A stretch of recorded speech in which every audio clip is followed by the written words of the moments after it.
کھڑکیوں پر تبیز پردے تھے، اس لیے روشنی باہر جانے کا کوئی امکان نہ تھا. البتہ میرے کان باہر کسی آہٹ پر مرکوز تھے. آنے والوں کا پتہ آوازوں سے چلتا.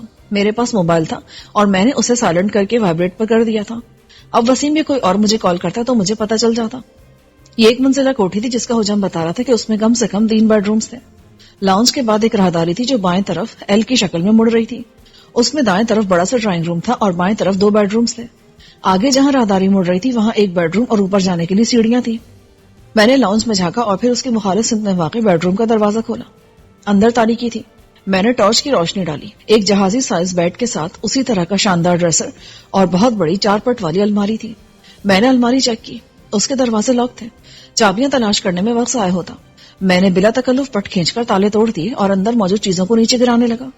مجھے بریف کیس کی تلاش تھی لیکن میں نے سامان کا وہ حال کیا جو کوئی پیشہ ور چور کر سکتا تھا. ذرا دیر میں نے چاروں پٹ کھول کر اس میں موجود سامان نیچے گرا دیا تھا. پھر میں نے الماری کے اندر موجود لاکر کو کھولا تو اس کے اندر خاصی بڑی رقم نظر آئی. یہ 1000 اور 500 کے نوٹوں والی گڈیاں تھیں اور رقم کی مالیت کم سے کم 5 لاکھ تھی. میں نے گڈیاں سمیٹ کر جیکٹ میں رکھ لی. میرا ارادہ رقم چوری کرنے کا نہیں تھا لیکن میں اسے شہلا کے لیے بھی نہیں چھوڑنا چاہتا تھا. لاکر میں ایک بڑا سیٹ زیور کا تھا. میں نے وہ بھی ڈبے سے نکال کر جیکٹ میں ڈال لیا. کچھ زیور مجھے ڈریسر سے ملا لیکن بیڈ روم میں کہیں بریف کیس نہ تھا اور نہ ہی کوئی اور خاص چیز تھی. یہاں سے نمٹ کر میں نے دوسرے بیڈ روم کا رخ کیا. یہ استعمال میں نہیں تھا اور یہاں کچھ نہیں ملا مگر میں نے اس کا بھی وہی حال کیا. تیسرا بیڈ روم خالی تھا. مزید آدھا گھنٹے میں نے سارا گھر چھان مارا. میں نے دیواروں کو جائزہ لیا کہ کہیں اس میں کوئی خفیہ خانہ نہ ہو. دیواروں پر لگی تمام تصاویر اتار پھینکی. کچن اور اسٹور روم بھی دیکھ لیا. کوٹھی میں تہخانہ نہیں تھا. یہ یقین کرنے کے بعد کہ بریف کیس یا بینک لاکر سے نکلنے والا بلیک میلنگ کا مواد یہاں نہیں ہے میں نے وسیم کو کال کی. یہاں کچھ بھی نہیں ہے. ہمیں اسے قابو کرنا ہوگا.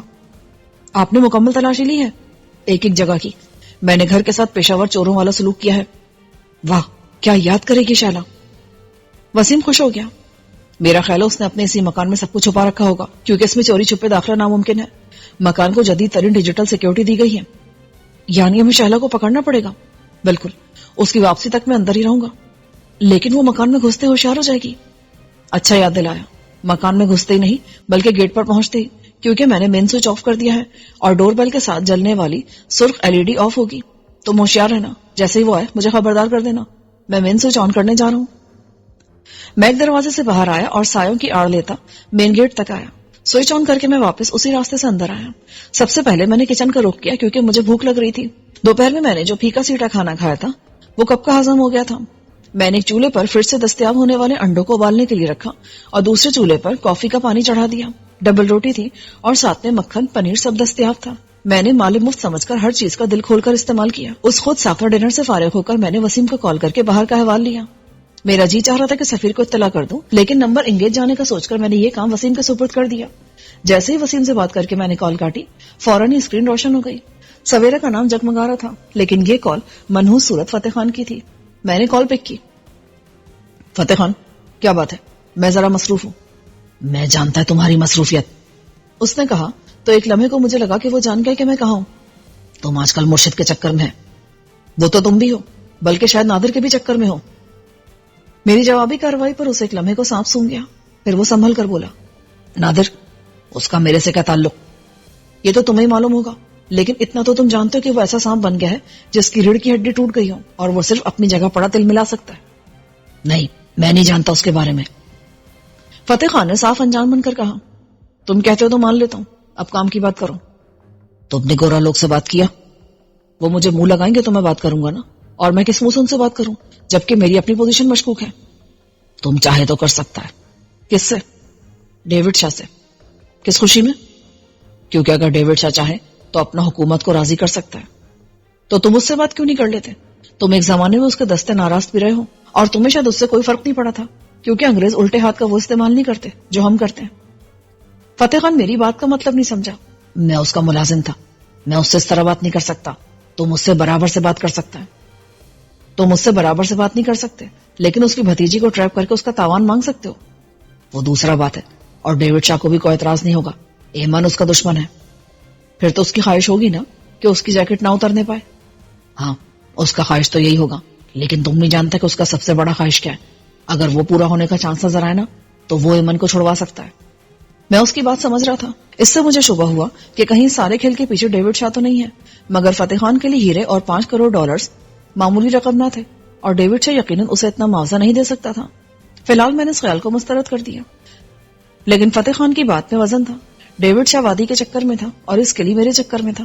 اس لیے اگر میں ایمن کی خاطر اس سے بات کرتا تو وہ کم سے کم میری بات سن سکتا تھا اور ہو سکتا ہے اس کے بعد تصفیے کی کوئی صورت بھی نکل آتی. مگر میں اس سے بات نہیں کرنا چاہتا تھا. میرے دشمنوں میں ایک وہی تھا جو اس وقت خاموش بیٹھا تھا. اسے چھیڑنا سوئے ہوئے اژدہے کو چھیڑنے کے برابر تھا. فتح خان، تم ڈیوڈ شاہ کی بات چھوڑو، اپنی کرو. تم اپنے مطالبے میں لچک کرو تو ممکن ہے تمہیں تاوان مل جائے. میں اپنے مطالبے میں کمی تو اس وقت کرے نا جب دوسری طرف سے اس کا بات کیا جائے. میں نہیں سمجھتا تھا کہ یہ لوگ اتنا سور نکلے گا. میں تو سمجھتا تھا کہ تہلکا مچ جائے گا. میں تم سے متفق ہوں، لیکن برٹش حکومت کے رویے سے مجھے بھی مایوسی ہوئی ہے. اگر میرے کو رقم نہیں دے گا نا تو میں ایمن کو نہیں چھوڑے گا. فتح خان، اب تو مجھے لگ رہا ہے جیسے یہ سب تم اپنے لیے نہیں کر رہے ہو. کیا مطلب؟ تم یہ کام ڈیوڈ شاہ کے لیے کر رہے ہو؟ تمہارا مطلب ہے کہ میں 5 کروڑ ڈالرز کا ڈرامہ کر رہا ہے؟ فتح خان، شاید تمہیں بھی پتا ہے کہ تمہیں 5 کروڑ ڈالرز نہیں مل سکتے، لیکن ایمن ضرور اپنی جان سے جا سکتی ہے، اور اگر وہ بچ جاتی ہے تو اس میں بھی صرف ڈیوڈ شاہ کا فائدہ ہو سکتا ہے. وہ یوں چپ ہوا جیسے میں نے اسے لاجواب کر دیا ہوں. لیکن کچھ دیر بعد اس نے ڈھٹائی سے کہا، یہ تمہارا اپنا سوچ ہے. ممکن ہے، لیکن تم خود سوچو. اگر برٹش حکومت نہیں مانتی تو ایمن ماری جائے گی اور فائدہ ڈیوڈ کا ہوگا. اس کی جاگیر اور خطاب کے لیے واحد خطرہ بھی ٹل جائے گا. اگر میں ایمن کو بچانے میں کوئی کردار ادا کرتا ہوں اور اس کے بدلے مجھے ڈیوڈ کی کوئی بات ماننی پڑی تب بھی فائدہ اسی کا ہوگا. یہ تمہارا اپنا سوچ ہے. میں نے تم کو ڈیوڈ سے بات کرنے کا اس واسطے نہیں کہا تھا. میرا خیال ہے تمہیں اندازہ ہو رہا ہے کہ تمہیں کچھ بھی نہیں ملے گا سوائے گناہ بے لذت کے، اور بین الاقوامی ایجنسیاں ہاتھ دھو کر تمہارے پیچھے پڑ جائیں گی. اس لیے بہتر یہی ہے کہ تم ایمن کو چھوڑ دو. نہیں، ایسا نہیں ہو سکتا. بے شک کچھ بھی ہو، فتح خان کسی سے ڈرنے والا نہیں ہے. اچانک مجھے احساس ہوا کہ میں کس سچویشن میں تھا. میں نے اجلت میں کہا، فتح خان، میں مصروف ہوں، تم سے پھر بات کروں گا. اس کا جواب سنے بغیر میں نے لائن کاٹ دی. موبائل رکھ کر میں نے سامنے والی کھڑکیوں سے باہر دیکھا. فی الحال وہاں کوئی نہیں تھا. میں نے اطمینان کا سانس لیا. پھر مجھے خیال آیا کہ میں تو کھا پی کر فارغ ہو گیا تھا اور وسیم بیچارہ بھوکا بیٹھا تھا، لیکن میں اسے کچھ کھانا پیش نہیں کر سکتا تھا.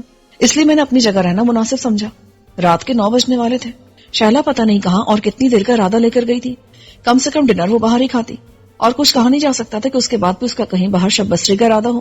10 بجے میں نے وسیم کو کال کی. اس کے فون پر بیل جانے لگی لیکن وہ ریسیو نہیں کر رہا تھا. ایک بار بیل بج کر بند ہو گئی تو میں نے دوبارہ کال ملائی. مجھے خیال آیا کہ وسیم نے بھی فون کو میری طرح وائبریشن پر لگا دیا ہوگا اور شاید موبائل اس کی جیب میں بھی نہیں تھا. لیکن دوسری بار بھی بیل بجتی رہی اور وسیم نے کال ریسیو نہ کی تو مجھے خطرے کا احساس ہونے لگا. میں جھجری لے کر کھڑا ہو گیا.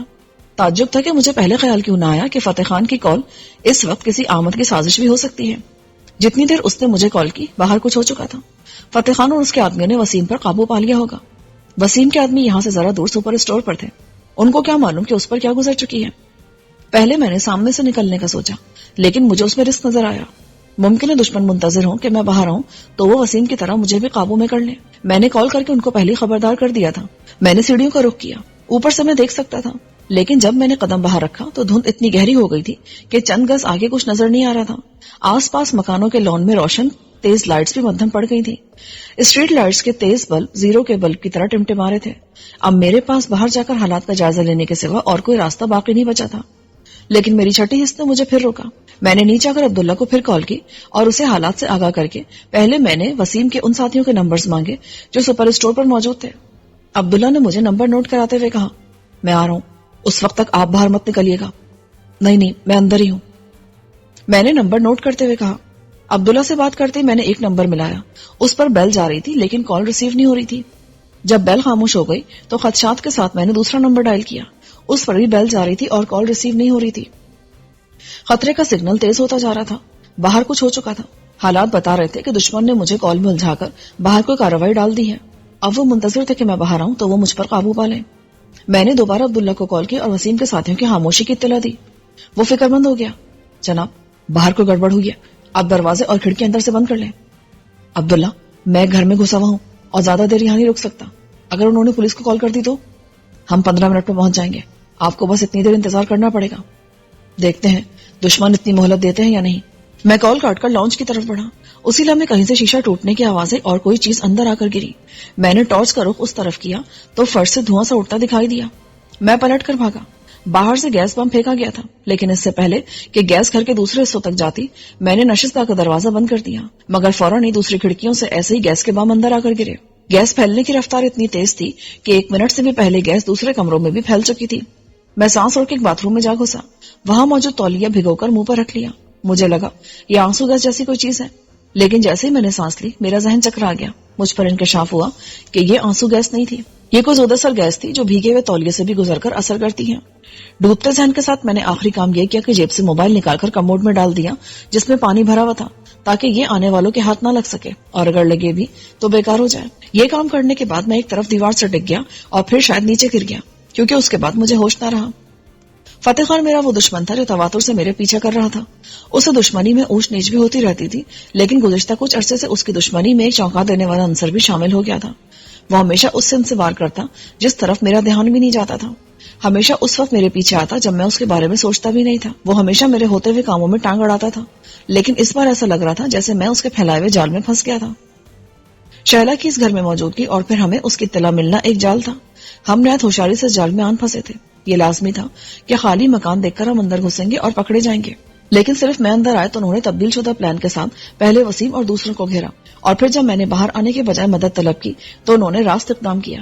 گھر میں یقیناً مائکرو فون لگے تھے اور میری باتیں کہیں باہر سنی جا رہی تھی۔ فتح خان نے میرے ساتھ یہ سلوک کیوں کیا تھا؟ وہ میرے اور میرے ساتھیوں کے ساتھ بلی چوہے والا کھیل کیوں کھیل رہا تھا؟ میں سمجھنے سے قاصر تھا۔ اس نے سویرا کو اتنے جتن اور خطرات مول لینے کے بعد اغوا کیا اور پھر حویلی پہنچا دیا۔ اگر اس نے مجھ پر قابو پانا تھا تو سویرا کو اپنے قبضے میں رکھنا بھی کافی ہوتا۔ کیا سویرا کو اس طرح حویلی پہنچانا اس کا ذاتی فعل تھا، اور مجھے ٹریپ کر کے پکڑنے کا کام وہ دوسروں کے ساتھ مل کر کسی کے لیے کر رہا تھا؟ ان سارے سوالوں کے جواب مجھے آنے والا وقت ہی دے سکتا تھا۔ ہوش میں آنے کے بعد میں نے خود کو ایک صاف ستھرے لیکن سادہ بستر پر پایا۔ کمرہ خالی تھا، یعنی اس میں سوائے اس بستر کے اور کچھ نہ تھا۔ ذہنی اور جسمانی حالت ٹھیک تھی، کہیں کوئی تکلیف یا چکر وغیرہ نہیں تھا، ہاتھ پیر بھی آزاد تھے۔ خود کو اکیلے پا کر میں نے اطمینان محسوس کیا تھا، کیونکہ امکان یہی تھا کہ انہوں نے وسیم اور اس کے ساتھیوں کو چھوڑ دیا ہوگا، ورنہ وہ بھی یہاں میرے ساتھ ہوتے، مگر یہ بھی ممکن تھا کہ وہ کہیں اور رکھے گئے ہوں۔ ایک بات یقینی تھی کہ میں اس بار پھر فتح خان کی گرفت میں آ گیا تھا، مگر کچھ دیر بعد مجھے ایک زبردست ذہنی جھٹکے سے دوچار ہونا پڑا۔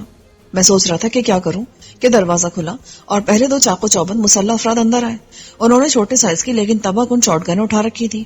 ان کا بلٹ گردن سے ٹانگوں اور بازوؤں کے علاوہ کہیں بھی لگے تو جان لیوا ہوتا ہے۔ انہوں نے کمرے کے دونوں کونوں میں پوزیشن سنبھال لی۔ ایسا لگ رہا تھا جیسے میرے حرکت میں آتے ہی وہ فائر کر دیں گے، اس لیے میں نے حرکت کرنے سے گریز کیا اور استہزائی انداز میں بولا، کیا کسی اسٹریٹ وار کا امکان ہے؟ نہیں، یہ تمہیں کسی غلط حرکت سے روکنے کے لیے ہے۔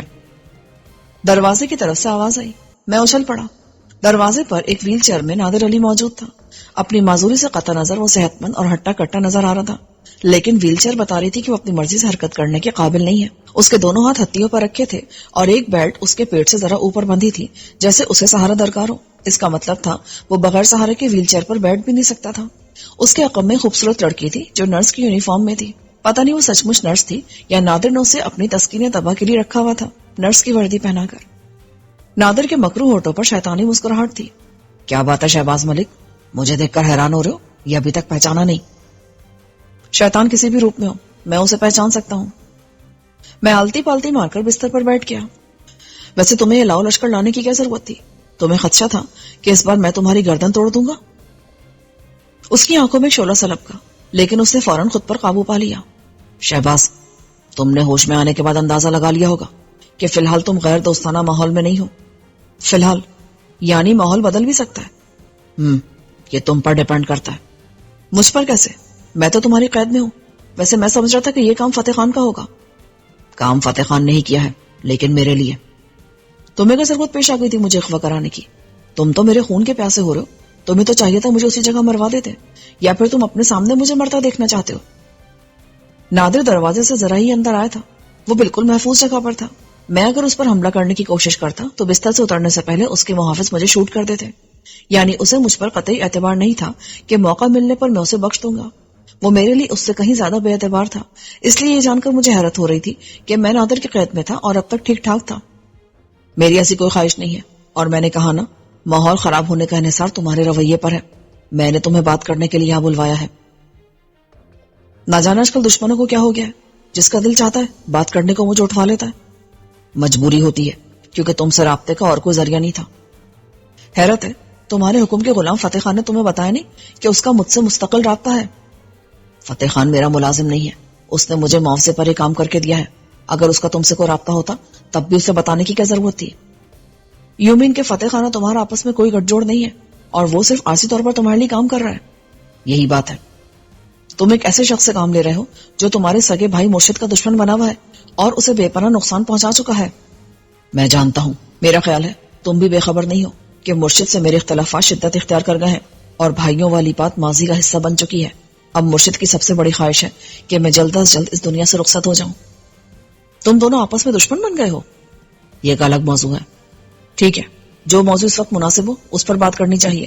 مثلاً مجھے یہاں کیوں بلوایا گیا ہے؟ میں دشمنی ختم کرنا چاہتا ہوں. نادر نے صاف لہجے میں کہا. یہ بات تو تمہارے بھائی نے بھی کی تھی.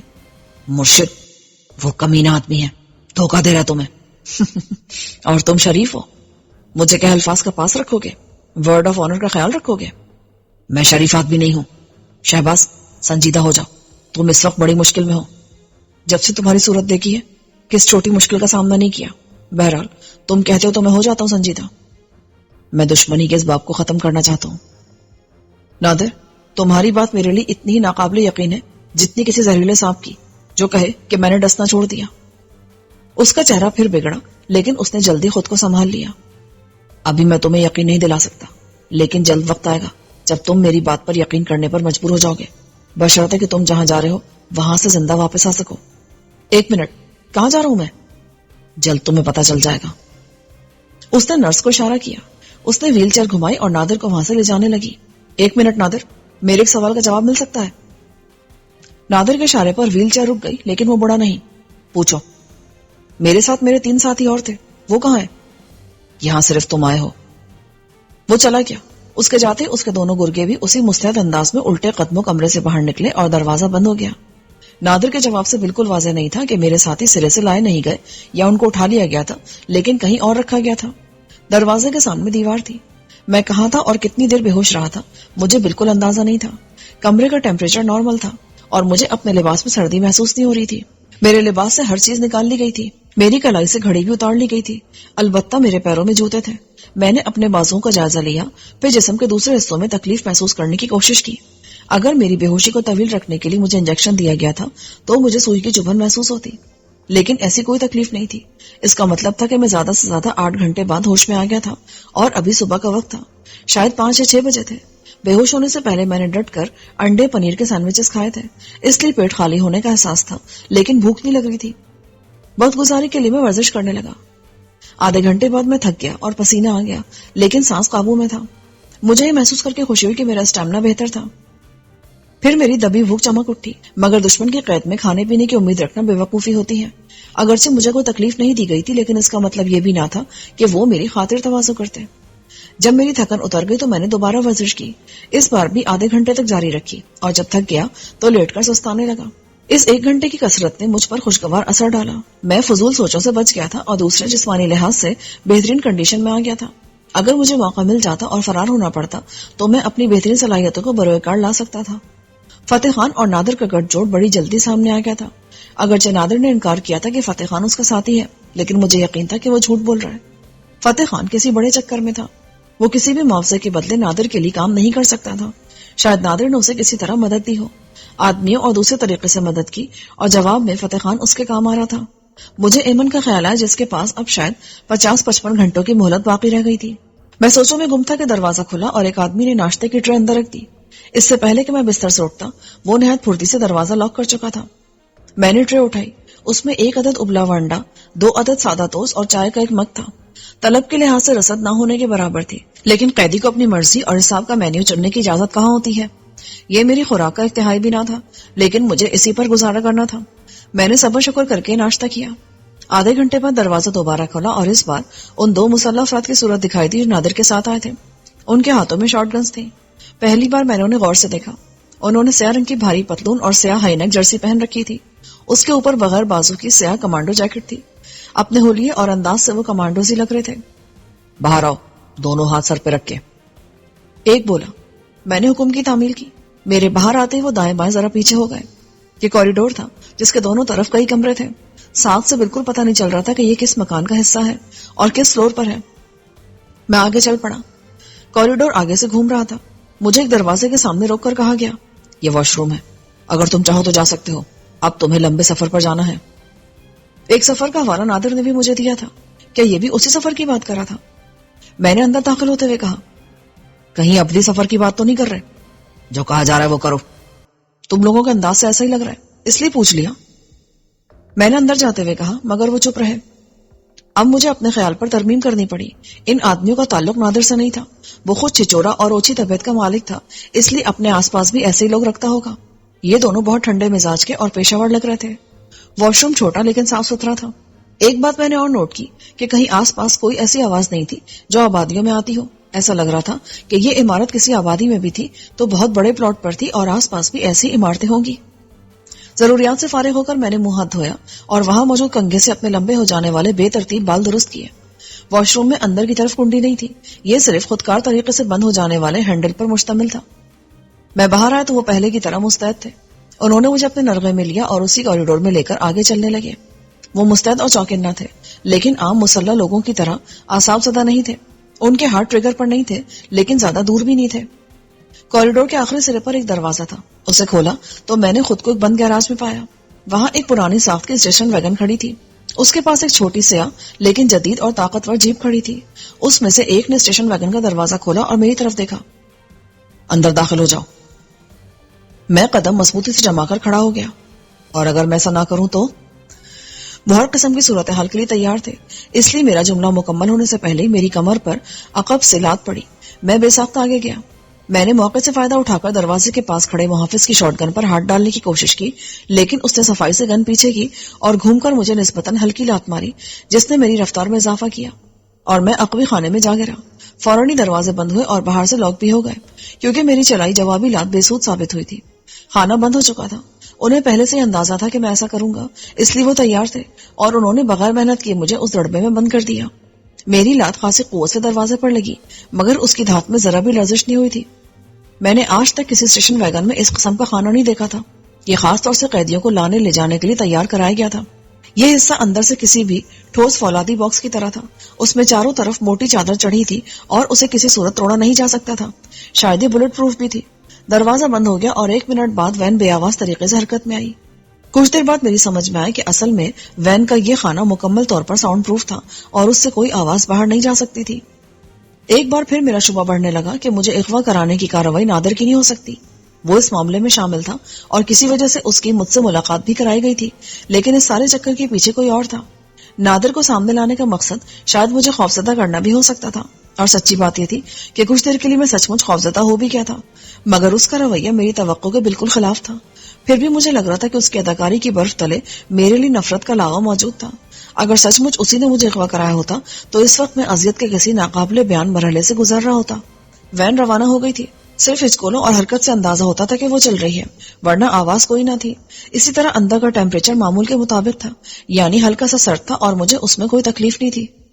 کچھ دیر بعد مجھے ایسا لگا جیسے وین کسی چڑھائی والی سڑک پر ہو جو سیدھی اور صاف ہو۔ اگر میں راولپنڈی اسلام آباد میں تھا تو اس وقت مری ہائی وے یا اس کی متبادل ہائی وے پر سفر کر رہا تھا، کیونکہ بلندی کی طرف جانے والی یہی 2 سڑکیں سیدھی اور ہموار تھی۔ ان میں گھماؤ پھراؤ کچھ دیر بعد آتا۔ اگر 15-20 منٹ بعد وین موڑ لینے لگتی تو میرا اندازہ درست ثابت ہوتا۔ میں ایک طرف ٹیک لگائے بیٹھا تھا۔ پہلا موڑ آیا تو وین واضح طور پر جھولی اور میں ایک طرف سرک گیا۔ اس کے بعد بار بار موڑ آنے لگے۔ دھات کے چکنے فرش پر میں پھسل رہا تھا، اس میں پکڑنے والی کوئی چیز نہ تھی، اس لیے میں پھسلنے پر مجبور تھا۔ تنگ آ کر میں نے پشت دائیں طرف لگائی اور پاؤں سامنے دیوار پر ٹکا دیے۔ اس طرح میں پھسل نہیں رہا تھا، لیکن یہ پوز بھی آرام دینا تھا، کیونکہ بیٹھ کر پاؤں دیوار سے نہیں لگ رہے تھے اور انہیں دیوار سے لگانے کے لیے مجھے ذرا نیچے ہونا پڑتا، میری کمر دوہری ہو جاتی۔ آدھے گھنٹے بعد کمر اس طرح دکھنے لگی کہ مجھے مجبوراً سیدھا ہو کر بیٹھنا پڑا، اور جب وین موڑ لیتی تو میں ذرا سا پھسلتا تھا، میرے پاؤں سامنے دیوار سے ٹکراتے تھے۔ بہرحال کمر کی تکلیف سے یہ بہتر ہی تھا۔ جب 2 گھنٹے گزرنے کے بعد بھی وین کے کہیں رکنے کے آثار نظر نہ آئے تو میں فکر مند ہو گیا۔ ہم مری یا اس کے گرد و نواح سے آگے نکل چکے تھے۔ اب مجھے کہاں لے جایا جا رہا تھا؟ ابھی میں چند دن پہلے تو پہاڑوں سے دھکے کھا کر واپس آیا تھا۔ صرف چند دن پہلے نہیں بلکہ آج سے 12-13 سال پہلے جب میں پہاڑوں کے عشق میں مبتلا ہوا تھا، تب سے اب تک میں زیادہ تر پہاڑوں میں ہی دھکے کھاتا رہا تھا، پہلے کاروبار کے نام پر، اور اب حالات مجھے بار بار پہاڑوں پر لے جاتے تھے۔ اس بار بھی دشمن مجھے کہیں پہاڑوں پر لے جا رہے تھے۔ مری سے آگے ہم کہاں جا سکتے تھے؟ کیا فتح خان مجھے دوبارہ اسی وادی کی طرف لے جا رہا تھا جہاں ہیرے دفن تھے، یا دشمن اپنے کسی دور دراز ٹھکانے پر لے جا رہے تھے؟ لیکن اتنی دور لے جانے کا مقصد کیا ہو سکتا تھا؟ اگر انہوں نے مجھ سے کچھ منوانا تھا تو وہ مجھے شہر میں بھی رکھ سکتے تھے. ان کے مقاصد یقیناً کچھ اور تھے. دونوں نگرانوں نے مجھے پہلے خبردار کر دیا تھا کہ مجھے طویل سفر پر بھیجا جا رہا ہے، اس لیے میں ضروریات سے اچھی طرح فارغ ہو جاؤں ورنہ راستے میں مجھے موقع نہیں ملے گا. مگر مجھے یہ معلوم نہیں تھا کہ راستے میں کسی بھی قسم کا موقع نہیں ملے گا اور یہ سفر نان اسٹاپ جاری رہے گا. راستے میں صرف 2 بار وین شاید 10-15 منٹ کے لیے رکی تھی، اور وہ بھی شاید ایندھن اور پانی وغیرہ ڈالنے کے لیے، کیونکہ اتنے طویل سفر میں انجن گرم لازمی ہو جاتا. اس کے بعد یہ سفر کوئی 10 گھنٹے لگاتار جاری رہا تھا. رفتار خاصی تیز تھی اور میرا اندازہ تھا کہ پہاڑوں پر بھی وین نے کم سے کم 400 میل کا سفر طے کر لیا ہوگا. مسلسل حرکت میں رہنے سے میرا جسم اس ردم کا اتنا عادی ہو گیا کہ جب وین اچانک رکی اور پھر رکی رہی تو کچھ دیر میرا جسم حرکت میں رہا تھا. ایک خیال یہ آیا کہ وین پہلے کی طرح 10-15 منٹ کے لیے رکی ہے، مگر فوراً ہی دروازوں کا لاک کھلنے کی آواز آئی اور جھٹکے سے دروازہ کھل گیا. دروازہ کھلتے ہی شدید سرد ہوا اندر گھسائی اور میں کانپ اٹھا. سامنے وہی دونوں مسلح نگران موجود تھے. ان میں سے ایک بولا، نیچے اتر آؤ، دونوں ہاتھ سر پر رکھ کر. میں نے کسی قدر مشکل سے جسم سیدھا کیا اور نیچے اتر آیا. رات ہو چکی تھی لیکن چاروں طرف برف کی سفیدی نمایاں تھی. وین ایک لکڑی سے بنے کیبن کے سامنے کھڑی تھی اور اس کی کھڑکیوں سے روشنی جھلک رہی تھی. وین کی آمد کی اطلاع اندر پہنچ گئی تھی اور اندر سے ایک طویل قامت شخص نمودار ہوا جس نے فوجی وردی پہن رکھی تھی. تاریکی میں ہونے کی وجہ سے میں اسے شناخت نہیں کر سکا تھا.